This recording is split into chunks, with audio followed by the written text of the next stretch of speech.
everyone. Welcome to or welcome back to another episode of Decomposing with me, Daria Lawson. Today we're going to delve into what I find to probably be one of the most commonly thought about questions regarding music, and that is, what exactly is indie or alternative music?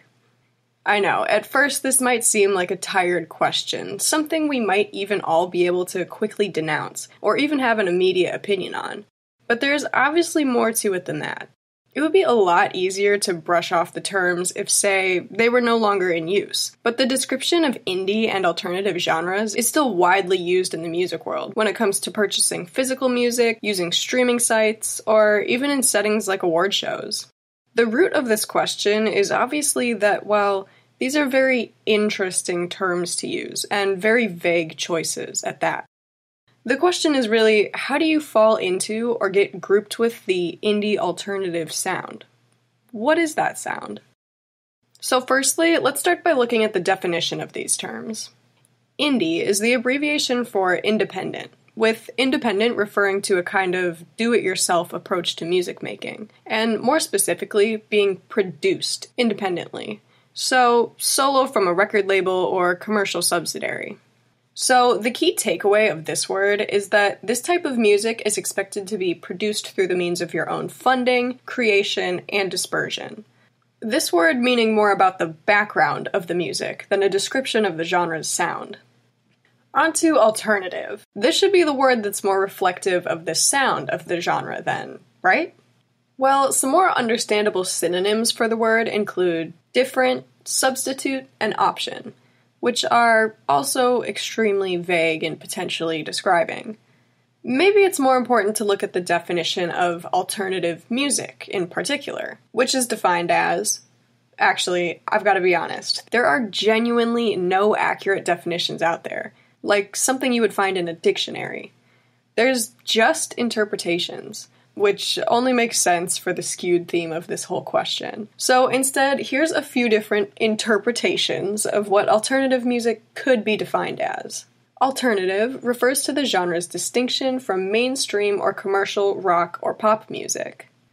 Okay, so this is saying alternative music is, I guess, something commercial that is not pop or rock. Right, which is why there's another word for the genre in the first place, but okay, what about alternative music is an umbrella term used to describe music that is not played on mainstream radio or consumed by the mainstream audience, or whose music does not fall in any other genre. Okay, so it's a general musical term, or just something we fail to have a concrete idea for altogether? And still, nothing about sound. Lastly, a less intense version of rock and a more intense version of pop typically strays from the generic lyrics of pop. Well, okay, that's getting a little closer to a more solidified definition. At least we're focusing on some specific characteristics now. Because when we think of the way other music genres are defined, well, it's usually a lot better at being specific, like common instruments, tempos, vocal styles, eras, even sales. But indie and alternative as definitions lack literally all of these things. So what I gather from all of this verbiage is that it's the anti-genre, or something like that. So the real problem with all of this is music's natural intangibility. As an audio medium, it's sometimes hard to bring words to or grasp how to accurately describe it technically. We've encountered this same phenomenon before with the issue of labeling any genres, because all genres are, at the end of the day, umbrella terms as well. Because no matter what, the music within them is going to push boundaries and question how far you can stretch the label.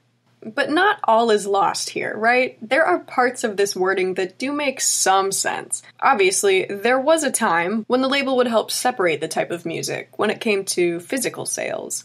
Like, maybe you wanted to be a big indie band supporter because they're kind of like the musician version of a local business. Maybe you were a record label scouter, and it was easy to find new talent when there was a distinct indie-labeled section of music at a record store. These thoughts still can follow to the application of the label on today's music. Like, you can still visit streaming services if you'd like to learn about and support independent bands, and talent agents can look for the same reason for signing groups. But As we know, the music world is constantly changing, and now there are also sources that say the definition of indie music in modern day is indie may include music that is not independently produced, and many independent music artists do not fall into a single defined musical style or genre and create self-published music that can be recognized into diverse genres. Which literally tears apart any solidifying details or ideas that we had just brainstormed. And I'll already warn you, we aren't going to find much more clarity in the word alternative. There is, I guess, something different about this kind of music sound-wise, whether we have the vocabulary to describe what it is or not. To me, with this label, well, the lack of definitions just make it seem a little too murky to even bother. Some of these songs in alternative music are just not commercialized pop music. Maybe they're more rock-sounding than pop music. Are we afraid to put them in the rock category? Some now have more technology-based sounds. Why can't we place them in the electronica categories? There may or may not be answers to these questions, but as you can see, everything at this point turns into a massive gray area, which may have been your original thoughts when the question was proposed. Indie/alternative, even more confusing when the two words are grouped together as one genre, they've been built on an invisible platform of information. Like, when you really get down to it, indie/alternative music is more of a reaction than a defined genre. It was an attempt to name something we didn't and still don't really have the language or consistency for. Its only exclusive descriptions are being something in between this genre and that genre. It's both potentially any and all music, while simultaneously being completely closed off.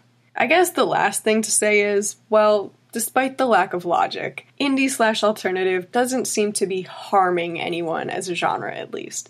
You know, whether the label makes sense or not, it's just potentially another way to find music, or even find sounds that might have something in common to other artists you like.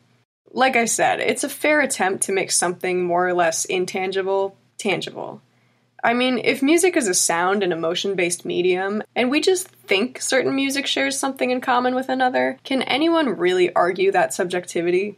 Do we have to have the scientific evidence and technical language to back it up? This has been Decomposing with me, Daria Lawson. To listen to previous episodes of the podcast and other Arrow podcasts, visit southeastarrow.com/multimedia, and feel free to shoot me any emails about the program at delawson1s@cmo.edu.